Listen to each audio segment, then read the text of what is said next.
በማጣት ይቆጫል። እኔ ስታጣ ይቆጫል ማለት መብት ያላት እናቴ ብቻ ናት። እኔ ስታጣ ይቆጫል ማለት መብት ያላት እናቴ ብቻ ናት።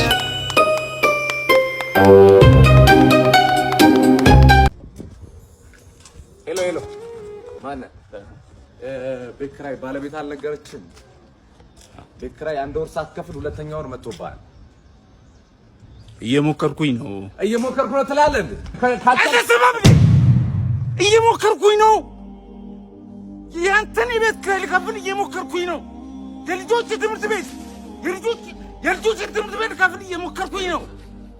የሚበሉት አጥተው እየሞከርኩኝ ባለቤትን አሟታል። ሰው አይደለ እንዴ? ይኸው ተመልከት። ይሄ የልጆች ጌም የሚጫወቱበት ልሸጥ እየሞከርኩኝ ነው። አስብ እንጂ ሁሉም ሰው እየሞከረ ነው። በዚህ ሰዓት እጁን አጣጥፎ የተቀመጠ ሰው አለ እንዴ?